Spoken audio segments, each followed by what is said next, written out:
इन चीजों से, इनके बीच रह करके भी अलिप्त होने की कोई विद्या सीख लो।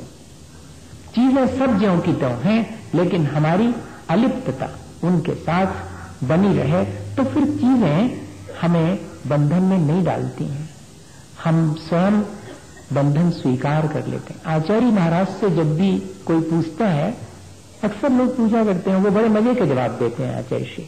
तो किसी ने कहा कि महाराज हम तो बड़े परेशान हैं हमारी आदत से। अच्छा क्या हुआ? तो महाराज वो सिगरेट की आदत हमारी पड़ गई है, वो छूटती नहीं है हमसे। क्या करें महाराज, कुछ उपाय बताओ। तो आचार्य श्री ने क्या जवाब दिया? अरे कोई ज्यादा कुछ नहीं करना है, ज्यादा कठिन काम थोड़ी है, आप ऐसा कर दिया करें, दोनों उंगलियों को ऐसे जोड़ा मत करें, दोनों उंगलियों को ऐसे खाली छोड़ दिया करें, देखेंगे क्या होता है। मतलब क्या है? सिर्फ इशारा है इस बात का, हमारी मुट्ठी कैसे खुले, हमारे बंधन से हम मुक्त कैसे हों, ये पूछने पर मुट्ठी बांधते क्यों हैं हम? वो तो खुली हुई है। बंधन हम स्वयं अपने जीवन में स्वीकार करते हैं, मुक्ति हमारा स्वभाव है, बंधन हमारा स्वभाव नहीं है। और जिस दिन हम जो है और बंधन छोड़ देवें अपने हाथ से, तो मुक्त तो हम है ही, मुक्ति का कोई अतिरिक्त उपाय करने की हमें आवश्यकता नहीं है। वो जो बंधन का हम अतिरिक्त उपाय करते हैं, उस बंधन के उपाय को हम अगर छोड़ देवें तो कोई हमें यहां पर बंधन में डाल नहीं सकता। और बंधन का उपाय एक ही है, राग और द्वेष। तम्मा कम्मेसु मा रज्य, इसलिए कर्मों में रचो पचो मत। कर्म तो करो, लेकिन कर्म में रचो पचो मत, उसके फल में भी आसक्त मत हो। बताइए कितनी आसानी से हमें कर्म करने और ऐसे कर्म करने जिससे कि बंधे हुए कर्मों को काटा जा सके, उसकी सलाह दे रहा है। सब तो ये कहेंगे कि कर्म मत करो, नहीं, कर्म करो। कर्म किए बिना कर्म के बंधन से मुक्त कैसे होगे? एक कर्म वो है जिसके करने से हम और अधिक कर्म के बंधन में पड़ जाते हैं, और एक कर्म वो है जिसके करने से हम अभी तक के सारे कर्मों के बंधन से मुक्त हो जाते हैं। कर्म तो दोनों ही है। सामान्य रूप से जब हम सुनते हैं कि कर्म, तो ऐसा लगता है कि जो हमारे साथ बंधे हुए हैं, जो हमें बांध लेते हैं, वो कर्म है। नहीं, वर्तमान में जो हम कर्म करते हैं, पूजा करते हैं, पूजा भी एक कर्म है। स्वाध्याय करते हैं, वो भी एक कर्म है। मुनिजनों की सेवा करते हैं, उनके प्रति श्रद्धा और भक्ति रखते हैं, ये भी एक कर्म है। ये सारे आध्यात्मिक कर्म हैं, और हम इन आध्यात्मिक कर्मों को करके अपने सांसारिक बंधन से मुक्त हो सकते हैं। इतना सीधा सा उपाय है। लेकिन क्या करें, हमारे अपने जो हमने पहले कर्म किए हैं, उनका दबाव हमारे ऊपर इतना है कि वर्तमान के हमारे कर्म, जो कि सांसारिक हों चाहे आध्यात्मिक हों, दोनों में बहुत मुश्किलें और बहुत बाधाएं आती हैं। पहले जरा सी इस चीज को समझ लें एक छोटे से उदाहरण से, कि कैसे हम अपने हाथ से कर्म के बंधन से बंध जाते हैं और कैसे हम चाहें तो मुक्त हो सकते हैं। मैंने शायद ये उदाहरण पहले भी सुनाया है, पर अपन एक बार उसको रिवाइज कर रहे हैं कि एक छोटा सा बेटा पहुंचा था साधु बाबा के पास में कि महाराज, यहाँ इस संसार में जो है वो बंधन कैसे होता है और कैसे हम मुक्त हो सकते हैं इस संसार से। तो उन्होंने कहा, अरे तुम हमारे पास रहो, हम बता देंगे। तुम जाओ, पहले एक दिन हमारा काम करो। वो जो सामने पेड़ लगा है, उस पेड़ को तुम जितना तकलीफ दे सको उतनी तकलीफ दो, तोड़ो, उसको पत्थर फेंको, उसके फल सब तहस नहस कर दो, जितना तुमसे बने उसका अहित उतना करो। उसने कहा, ये कौन सा काम सौंप रहे हैं आप, जाओ तो देखो कैसा लगता है। गया, वो उससे जितना बना उसने बिगाड़ किया उसका, वापिस लौटा, पूछा कैसा लग रहा है, अच्छा नहीं लग रहा, मन बहुत भारी है, सो जाओ।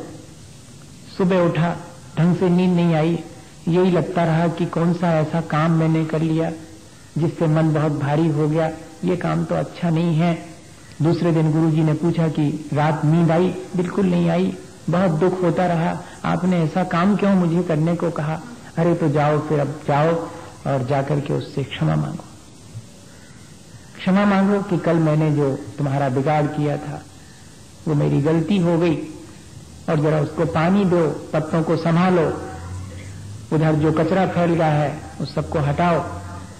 लग गया वो काम में, माफी मांगी पेड़ से जाकर, रोया खूब पेड़ के पास जाकर के, पत्ते सब ठीक ठाक किए, फल जो टूट गए थे उनको भी दुरुस्त किया, पानी सींचा, बड़ा मन गदगद हो गया। शाम को लौटा, गुरुजी ने कहा कैसा लगा? बहुत अच्छा लगा, बहुत आनंद आया। तो वो जो कल तुमने कर्म किया था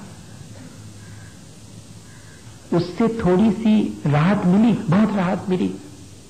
कल तो मन बिल्कुल भी नहीं शांत था, बड़ा अशांत था, लेकिन आज जब मैंने वृक्ष के प्रति ऐसा व्यवहार किया तो मुझे लगा कि वृक्ष ने मुझे माफ कर दिया होगा, कल के मेरे कर्म को वृक्ष ने माफ कर दिया होगा। कल के मेरे कर्म से मैं आज का कर्म करके ऐसा लगता है जैसे मुक्त हो गया हूं। कल के मेरे अपराध से आज मुझे मुक्ति लग रही है। बताइएगा, ये तो एक छोटा सा उदाहरण है, क्या यही उपाय नहीं है अपने बंधन और मुक्ति का? जिस कर्म के करने से हमारे ऊपर जैसे छाती पर किसी ने पत्थर रख दिया हो, सारा दिन व्यथित होता है, वे सारे कर्म हमारे संसार बढ़ाने वाले हैं और वे सब सांसारिक हैं। और जिनमें हमारा मन प्रफुल्लित होता है, जिनके करने से मन हल्का हो जाता है, वे कर्म हमारे उन कर्मों को काटने वाले हैं, अभी उनसे मुक्ति दिलाने वाले हैं, लेकिन संसार से मुक्ति दिलाने वाले नहीं है। हमारे पाप से मुक्ति दिलाने वाले हमारे सत्कर्म हैं, लेकिन संसार से मुक्ति तब होगी जब सद और असद दोनों कर्मों के बीच में समता भाव होगा, तब मुक्ति होगी। और वो सीखना हो तो वृक्ष से सीख लें। पहले दिन जब चोट पहुंचाई थी तब भी वैसे ही खड़ा था, दूसरे दिन जब क्षमा मांगी तब भी उतना ही अलिप्त खड़ा हुआ है। क्या ऐसा ही हम अपने जीवन में किसी क्षण कर सकते हैं? तीनों चीजें हमारे सामने हैं। हम कर्म अशुभ करते हैं, उनका दबाव हमारे ऊपर होता है, तब हम उस दबाव को कम करने के लिए शुभ कर्म करें। और कुछ क्षण ऐसे भी हों जब हम शुभ और अशुभ दोनों कर्मों से विश्राम लेकर के, राग देश से विश्राम लेकर के शांत भाव से अपना जीवन व्यतीत करें। उपाय सिर्फ इतना ही है। हमारे सांसारिक कामों में बाधा आती है, हमारे आध्यात्मिक कामों में बाधा आती है, कौन डालता होगा ये बाधा? हम चाहते हैं कि जाकर के, और आज तो साधु जनों की, मुनि जनों की सेवा करें, लोगों को दान दें, जो दीनहीन हैं, गरीब हैं, उनकी मदद करें, ऐसा मन में भाव होता है। लेकिन ऐसा भाव होने के बाद भी, सारे सर्कमस्टेंसेस फेवरेबल हो जाने के बाद भी पता नहीं क्या होता है और मैं दान नहीं दे पाता। मैं सोचता हूं कि फलानी चीज मुझे मिल जावे, मैं उसके लिए सारा प्रयत्न करता हूं और अंतिम क्षण में जाकर के वो चीज मिलते मिलते और मेरे हाथ से फिसल जाती है।